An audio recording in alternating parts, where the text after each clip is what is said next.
inertia that is of three type: inertia of rest, inertia of motion and inertia of direction. What is inertia of rest? One by one हम तीनों को define करेंगे with example.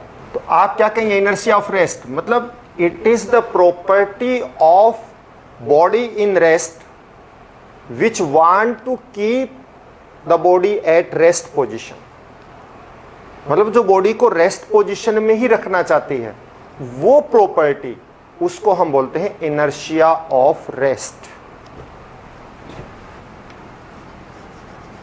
The property of body at rest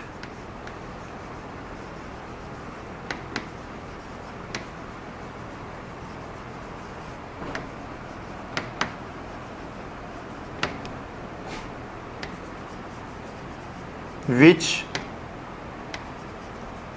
want to keep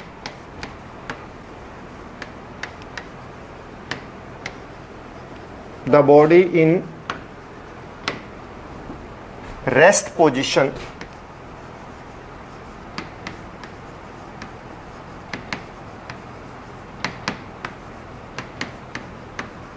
is known as inertia of rest.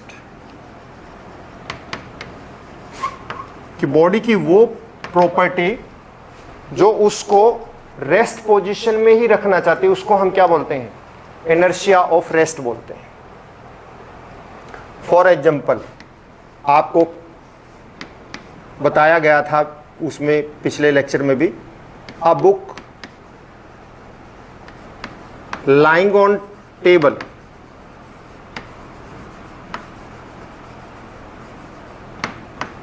Remain on table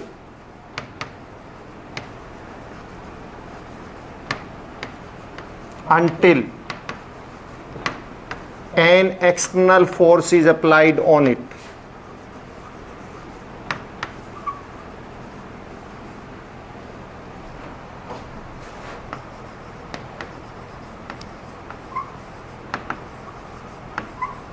जब तक उस पे external force apply नहीं करेंगे बुक अपने आप इधर उधर नहीं जाएगी. ये आप सबको पता है अच्छी तरह से, यू आर वेल नोन. क्या बुक अपने आप without any application of force वहां से इधर उधर मूव कर सकती है? इट कांट बी, नहीं होगा. हाँ, मीन्स वो क्यों वहीं पे रहती है? What is the reason behind that? उसके पीछे क्या रीजन है कि बुक वहीं रहती है? बुक में कोई चेंज नहीं आता है, बुक अपने आप अपनी पोजीशन चेंज नहीं करती है. What is the reason? Due to inertia of rest, that inertia of rest that oppose the change, वो चेंज को अपोज करता है. दैट्स वाई उसके अंदर कोई चेंज नहीं आता है. Another,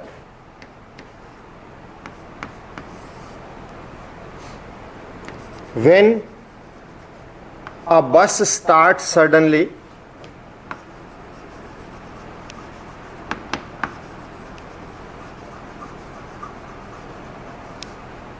the passengers fall backward.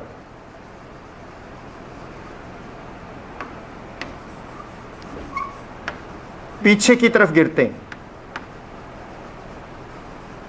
Reason क्या है? इनिशियली बोथ बस and passenger were in rest. Initially, both passengers and bus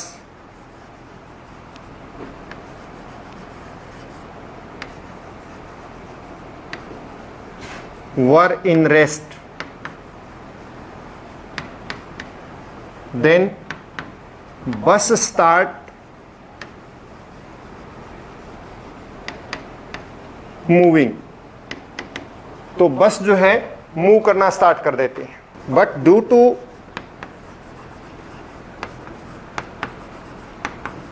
inertia of rest, the passengers body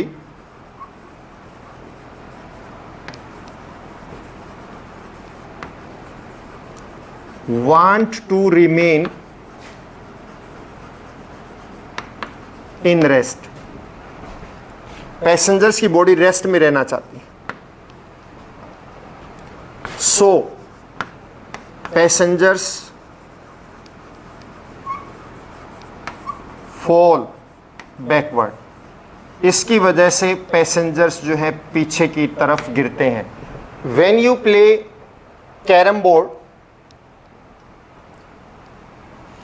carrom board जब हम प्ले करते हैं तो आपको पता है in carrom board the coins they are placed like that above one another, and when striker is strike the lower coin that move away from this and the rest of pile remain as it is. नीचे वाला pile that slip away and rest of the coin they remain as it is. Why? Because when a striker strike to the lower coin, yani this lowermost coin, that come into motion and it move forward.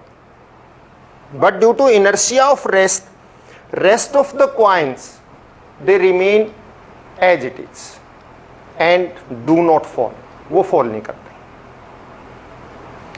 One more live example you can do at home also. Take a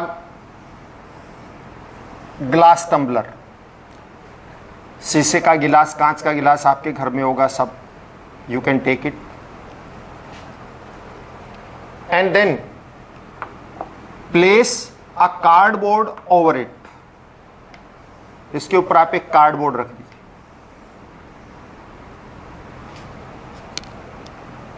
And above the cardboard you place a coin on it.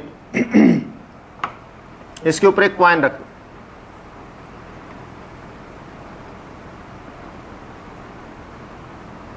Say 5 rupees coin, because it has more mass and that's why it has more inertia. When we flick the card, card को ऐसे flick करेंगे, you know ना, flick, ऐसे flick करेंगे card को. When card is flicked, this card move forward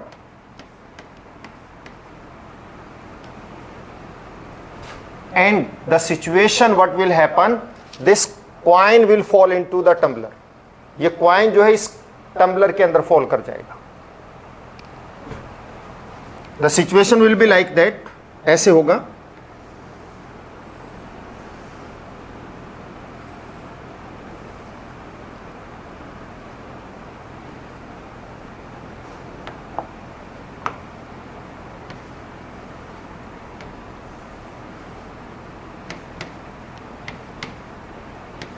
Cardboard is flicked, move forward, and the coin fall into the tumbler.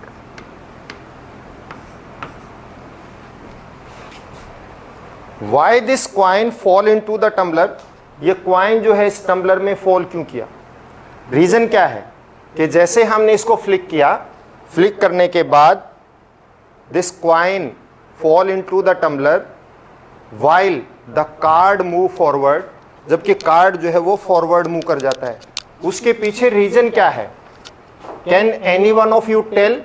क्या आप में से बता सकते हैं कि उसके पीछे क्या रीजन है कि वो इनर्शिया ऑफ रेस्ट की वजह से this coin that do not move along with, ये क्वाइन जो है उसके साथ मूव नहीं करेगा and fall into the tumbler, और टम्बलर के अंदर फॉल कर जाता है. Now next is inertia of motion.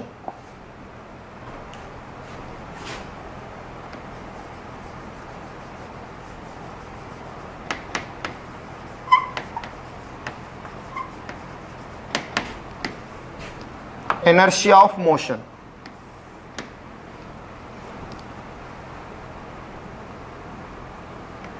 The property of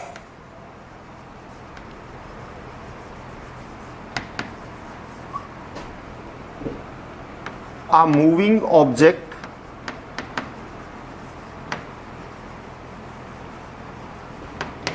which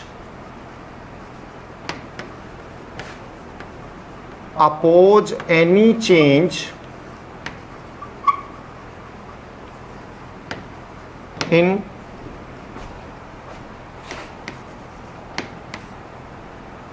the position of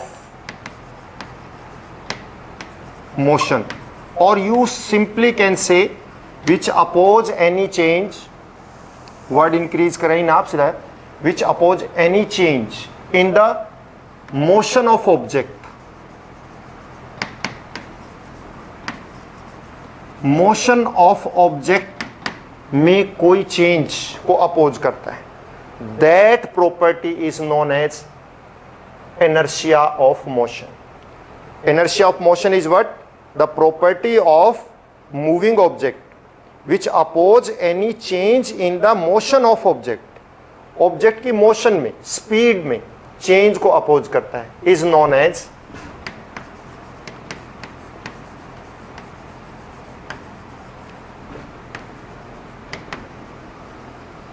inertia of motion.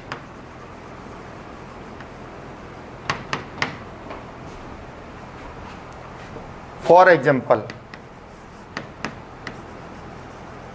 when sudden brakes are applied,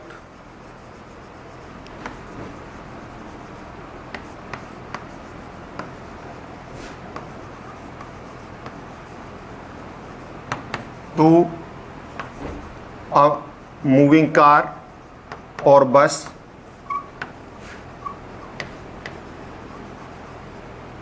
then passengers fall forward. ये सब आप सब ने एक्सपीरियंस भी किया होगा, किया है ना सबने एक्सपीरियंस, इस बात का एक्सपीरियंस कि जब भी ब्रेक अप्लाई होते हैं तो फॉरवर्ड फॉल करते हैं. रीजन क्या है उसके पीछे? Initially both car and passenger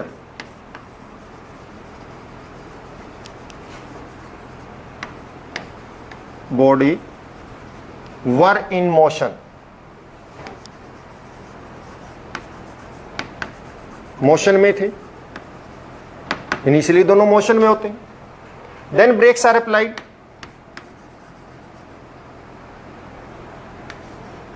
when sudden brakes are applied,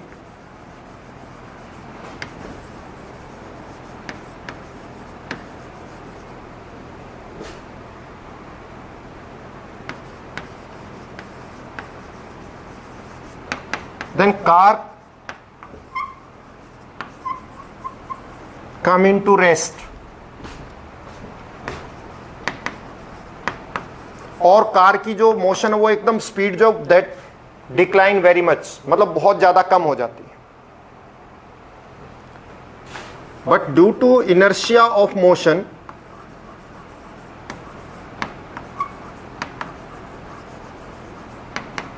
inertia of motion की वजह से the passengers body remain in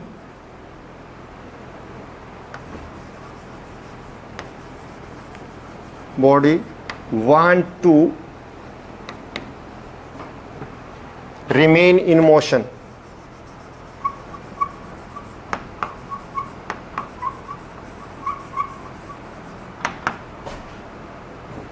So they fall forward.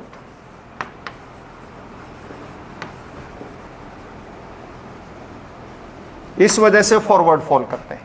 ये इनर्शिया ऑफ मोशन का बहुत ही लाइव सा एग्जांपल है. Tell me one thing, what is provided in the vehicles to prevent this? क्या प्रोवाइड होता है व्हीकल में इसको प्रिवेंट करने के लिए? What is provided? Seat belt. Very good बेटा, यस, बहुत मतलब सीट बेल्ट प्रोवाइड करते हैं. इसी पे बेस्ड ऐसा क्वेश्चन भी आता है फिर, why the seat belts are provided in car और व्हीकल्स. तो आप क्या बताएंगे सीट बेल्ट्स क्यों प्रोवाइड होते हैं? When brakes, sudden brakes are applied due to inertia of motion, the passengers body fall forward and it may cause serious damage to the body. Since to prevent it, seat belts are provided, because these seat belts that prevent the passenger's body to move forward beyond a certain distance. Inertia of direction.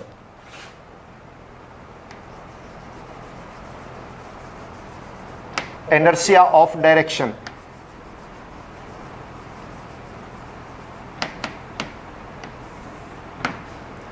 Inertia of direction से आप समझ गए होंगे, जैसे हमने inertia of rest की बात कही, तो वो प्रॉपर्टी बॉडी की जो उसको रेस्ट में रखना चाहती है। इनर्शिया ऑफ मोशन में क्या है? That property of body which want to keep the body in motion, motion में रखना चाहती है।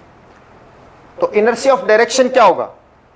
That property of object which want to keep the object in same direction, which oppose the change in direction. जो change in direction को oppose करता है उसको हम क्या बोलते हैं? वो property inertia of direction. The property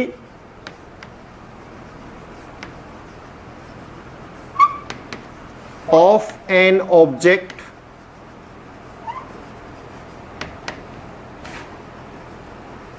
which oppose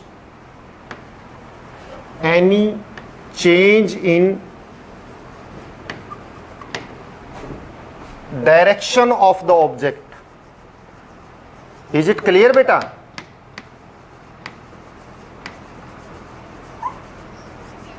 Very good, very good. Direction of object, that is which keep the body in same direction.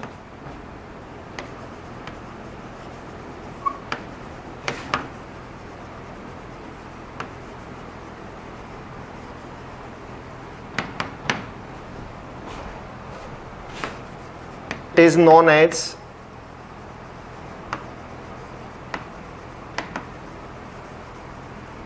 inertia of direction.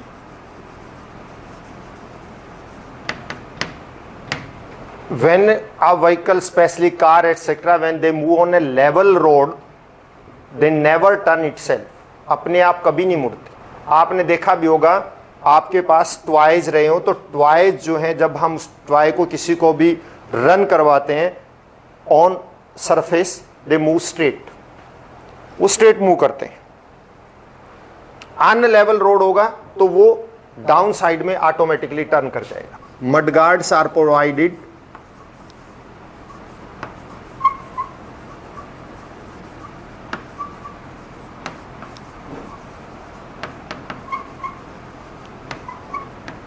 to motor vehicle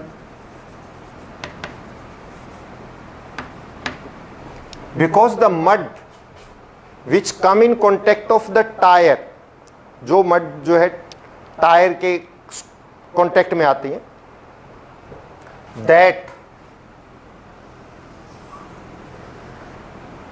fall tangential, sorry,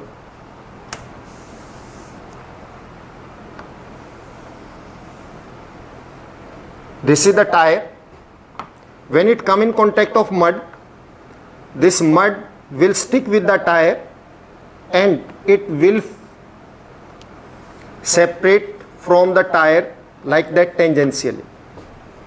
In case of especially scooters and bike or cycle, this mud that can spoil the back of the rider की back में, because the tire that stick the mud and mud then due to motion की वजह से mud जो है वो separate हो जाएगी। क्योंकि हमने पहले भी एक वो किया था केमिस्ट्री के अंदर एक कि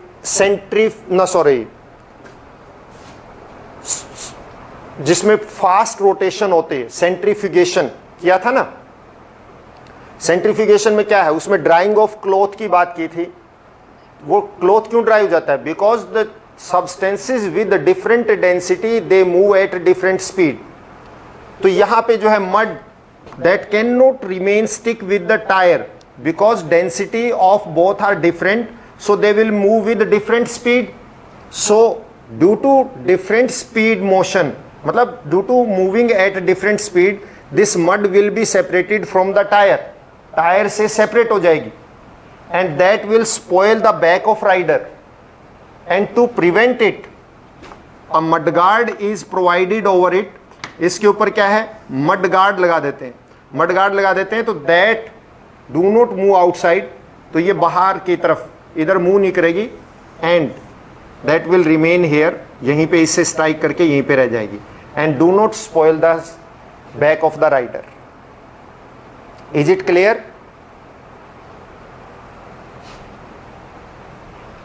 हाँ जी.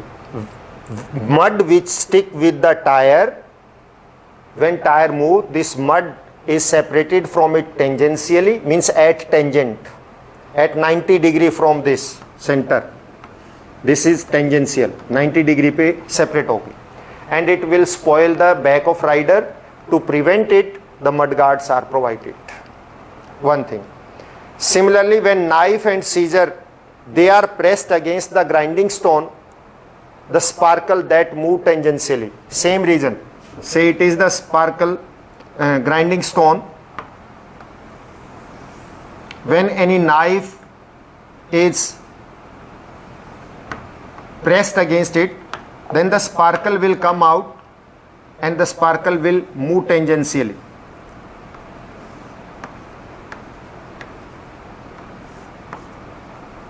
Tangential move करते हैं because of the inertia of direction. Inertia of direction की वजह से as soon as the sparkle leave the stone, जैसे स्पार्कल स्टोन को लीव करते हैं and the point where these leave, वो पॉइंट जहां से ये इसको स्टोन को क्या करेंगे, these will leave the stone, they will move in straight direction means tangential at right angle to the radius, radius के राइट एंगल पे मूव करेंगे, उनकी एक पर्टिकुलर डायरेक्शन होगी. When stone is tied with any stone, or you can do it with your eraser, tie a thread with eraser, eraser के साथ एक thread को tie करके and rotate it in like that, इस तरह से rotate करो and the position will be like that.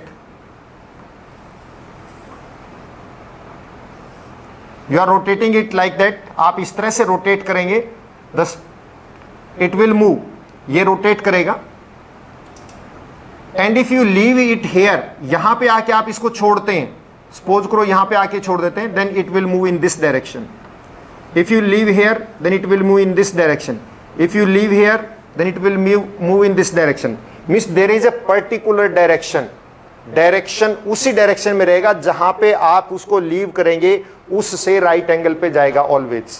तो this is due to inertia of direction, because here the force is acting in this direction, here force is acting in this direction, here force is acting in this direction. तो since it will move in a particular direction, एक particular direction में जाएगा at a particular point, always जब यहाँ पे छोड़ेंगे always इसी direction में जाएगा और कोई direction नहीं होगी. This is due to inertia of direction. When a luggage is tied on the roof of the bus, के luggage को बस के रूप पे हम tie करते हैं, then what is the reason उसके पीछे? There is reason of inertia of rest, inertia of motion and inertia of direction, all three. Inertia of rest कब? देखिए, when luggage is placed kept on the roof of the bus, when bus start move suddenly, then due to inertia of rest, luggage want to remain in position of rest. If we keep the luggage on the roof of the bus and bus start move suddenly, then bus will come into motion, but luggage want to remain in rest because of the inertia of rest, so luggage can fall backward. तो पीछे की तरफ luggage fall कर सकता है. To prevent it, it is tight, ऊपर बांध देते हैं. How it is applicable in inertia of motion? When bus is moving and brakes are applied suddenly, sudden brakes apply होते हैं, then bus come into rest, but due to inertia of motion, luggage want to remain in motion, so luggage can fall forward. तो luggage जो है वो आगे गिर सकता है.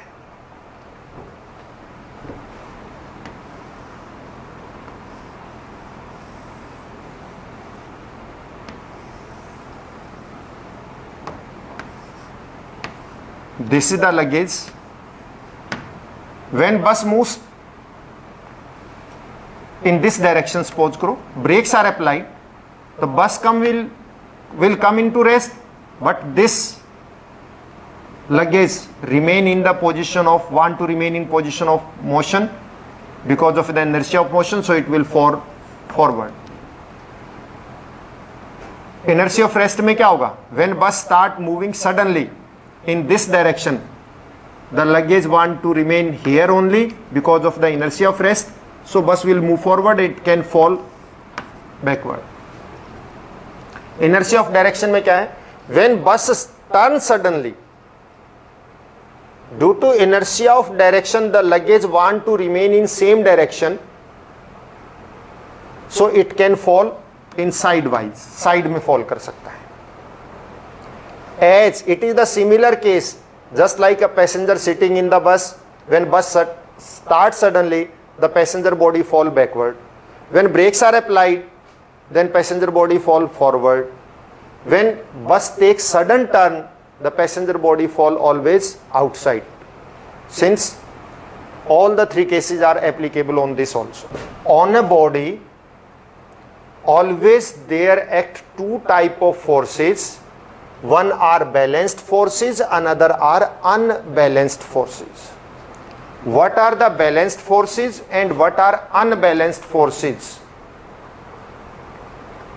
Balanced forces are those, beta, balanced forces.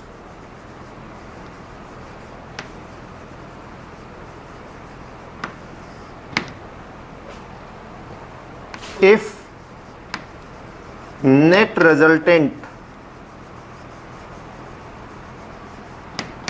of all the forces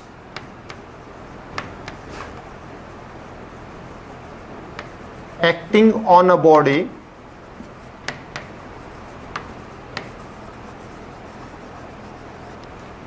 is zero,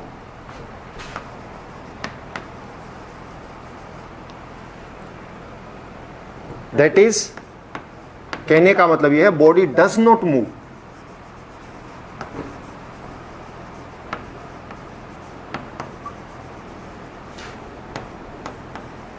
then forces are called balanced forces.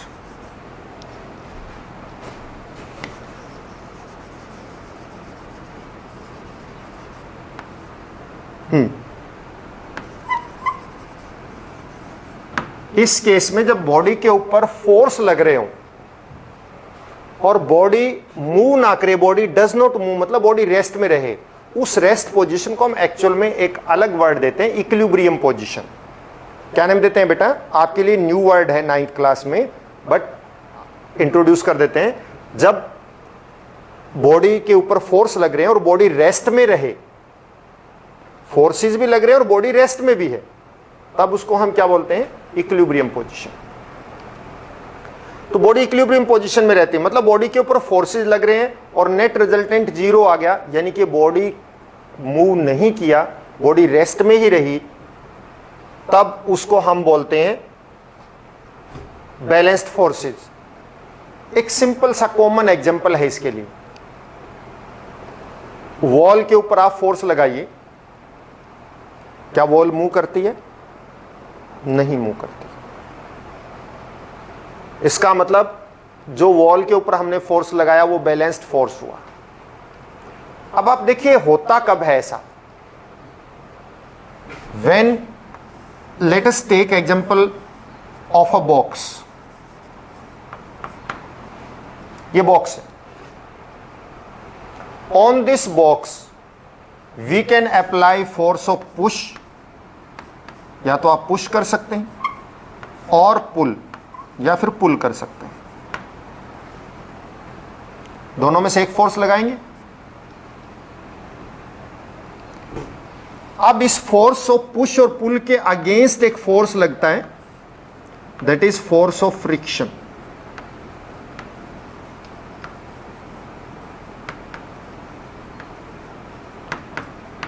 जो body को मूव नहीं करने देता। अनदर फोर्स इसके ऊपर लगता है, weight due to gravity.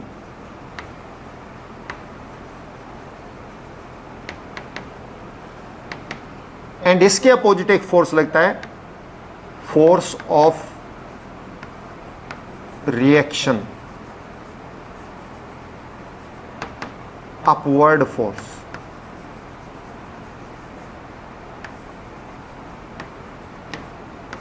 Feel नहीं होता, बट कुछ ऐसी जगह है जहां पे ये फील हो भी सकता, वो भी आपको बताएंगे।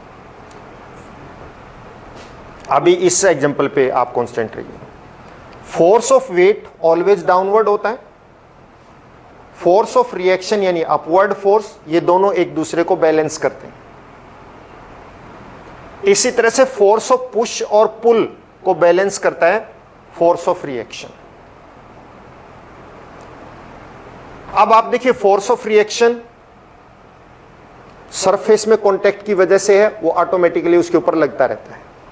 वेट ग्रेविटी की वजह से होता है, ऑटोमेटिकली लगता रहता है। अपवर्ड फोर्स ऑटोमेटिकली लगता रहता है, इसको बैलेंस करता है। बट हम अपनी तरफ से क्या लगाते हैं? हम अपनी तरफ से क्या लगाते हैं? फोर्स ऑफ पुश और पुल लगाते हैं। हम अपनी तरफ से सिर्फ फोर्स ऑफ पुश और पुल अप्लाई करते हैं।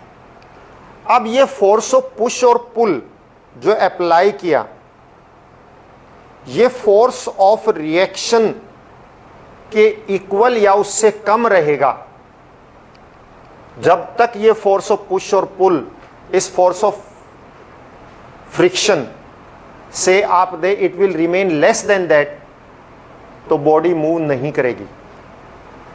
जब तक फोर्स ऑफ पुश और पुल फ्रिक्शन से कम रहेगा, बॉडी मूव नहीं करेगी। तब इस केस में हम कहते हैं the forces are balanced. Another case, मान लिया कि एक कोई भी बॉक्स या कोई भी सब्सटेंस,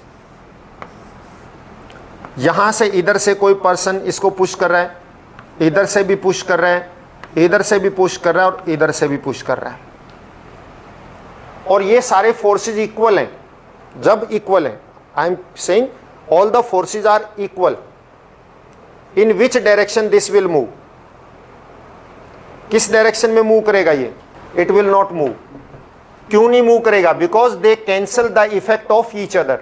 यानी कि इस केस में ये फोर्सेस क्या हो गए? Balanced forces.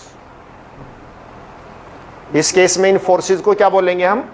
बैलेंस्ड फोर्सेस बोलेंगे। किसी ऑब्जेक्ट के ऊपर हम फोर्स अप्लाई करते हैं और ऑब्जेक्ट की पोजीशन में चेंज नहीं आता है, यानी ऑब्जेक्ट मूव नहीं करता है, इसका मतलब जितने फोर्सेस उस पर लग रहे हैं उन्होंने एक दूसरे के इफेक्ट को क्या कर दिया है? कैंसिल कर दिया है, and they do not move, and in that case the forces are said to be balanced.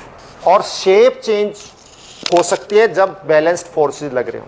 मतलब what are the balanced forces if net resultant of all the forces is zero, यानी कि body के ऊपर force apply हो रहे हैं, body does not move, body move नहीं करती है। इस केस में फोर्सेस को हम बोलते हैं balanced forces.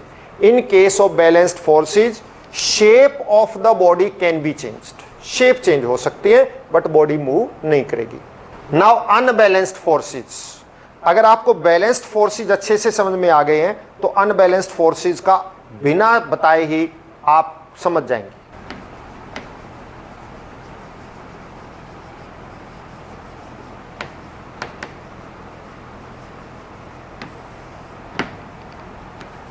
If net resultant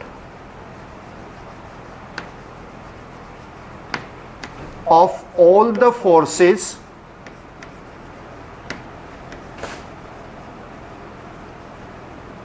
acting on body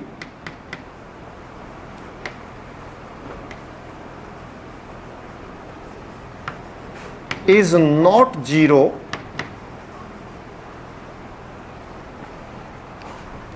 that is, कहने का मतलब body move by the action of forces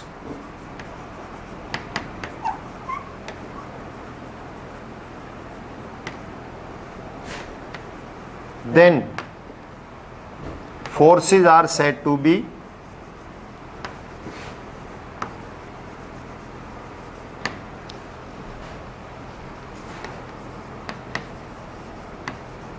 unbalanced। कि जब किसी बॉडी के ऊपर फोर्सेस अप्लाई होते हैं और वो सारे फोर्सेस के एप्लीकेशन की वजह से बॉडी मूव करती है, यानी उनका रिजल्टेंट जीरो नहीं अपीयर होता, तो उस केस में फोर्सेस को हम क्या बोलते हैं? Unbalanced forces.